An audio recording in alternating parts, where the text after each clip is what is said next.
धारा नगरी में गंधर्वसेन नाम का एक राजा राज करते थे। उसके 4 रानियां थीं। उनके 6 लड़के थे जो सबके सब बड़े ही चतुर और बलवान थे। संयोग से एक दिन राजा की मृत्यु और वह सारे जम्बू द्वीप का राजा बन बैठा। एक दिन उसके मन में आया कि उसे घूमकर सैर करनी चाहिए और जिन देशों के नाम उसने सुने हैं उन्हें देखना चाहिए। सो वह गद्दी अपने छोटे भाई भर्तृहरि को सौंपकर योगी बनकर राज्य से निकल पड़ा। उस नगर में एक ब्राह्मण तपस्या करता था।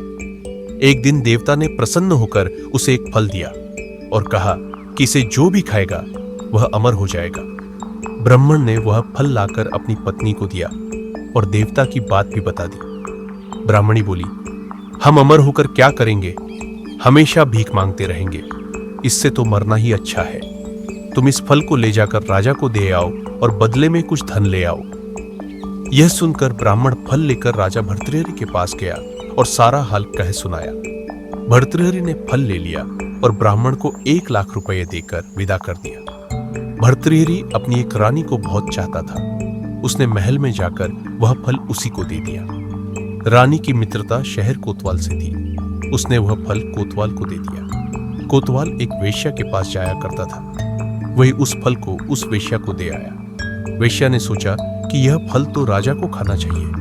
वह उसे लेकर राजा भर्तृहरि के पास गई और उसे दे दिया। भर्तृहरि ने उसे बहुत सा धन दिया, लेकिन जब उसने फल को अच्छी तरह से देखा तो पहचान लिया। उसे बड़ी चोट लगी, पर उसने किसी से कुछ कहा नहीं। उसने महल में जाकर रानी से पूछा कि तुमने उस फल का क्या किया?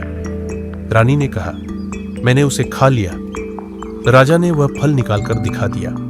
रानी घबरा गई और उसने सारी बात सच सच कह दी। भर्तृहरि ने पता लगाया तो उसे पूरी बात ठीक ठीक मालूम हो गई। वह बहुत दुखी हुआ। उसने सोचा, यह दुनिया मायाजाल है, इसमें अपना कोई नहीं। वह फल लेकर बाहर आया और उसे धुलवाकर स्वयं खा लिया। फिर राजपाट छोड़ योगी का भेष बना जंगल में तपस्या करने चला गया। भर्तृहरि के जंगल में चले जाने से विक्रम की गद्दी सूनी हो गई। जब राजा इंद्र को यह समाचार मिला तो उन्होंने एक देव को धारा नगरी की रखवाली के लिए भेज दिया। वह रात दिन वहीं रहने लगा। भर्तृहरि के राजपाट छोड़कर वन में चले जाने की बात विक्रम को मालूम हुई तो वह लौटकर अपने देश में आया। आधी रात का समय था। जब वह नगर में घुसने लगा तो देव ने उसे रोका। राजा ने कहा, मैं विक्रम हूं, यह मेरा राज है, तुम रोकने वाले कौन होते?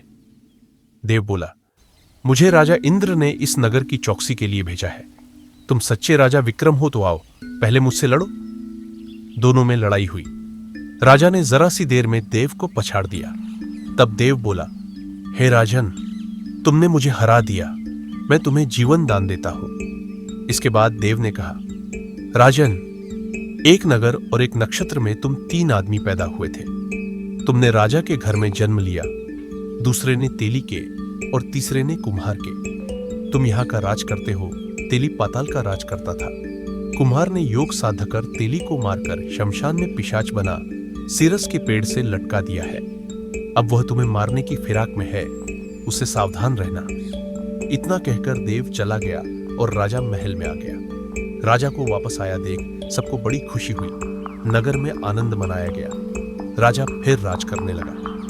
एक दिन की बात है कि शांतिशील नाम का एक योगी राजा के पास दरबार में आया और उसे एक फल देकर चला गया। राजा को आशंका हुई कि देव ने जिस आदमी को बताया था कहीं यह वही तो नहीं है। यह सोच उसने फल नहीं खाया, भंडारी को दे दिया।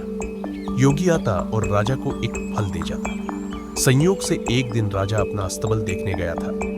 योगी वहीं पहुंच और फल राजा के हाथ में दे दिया। राजा ने उसे उछाला तो वह हाथ से छूटकर धरती पर गिर पड़ा। उसी समय एक बंदर ने झपट कर उसे उठा लिया और तोड़ डाला। उसमें से एक हीरा निकला जिसकी चमक से सबकी आंखें चौंधिया गईं। राजा को बड़ा अचरज हुआ। उसने योगी से पूछा, आप ये मुझे रोज क्यों दे जाते हैं?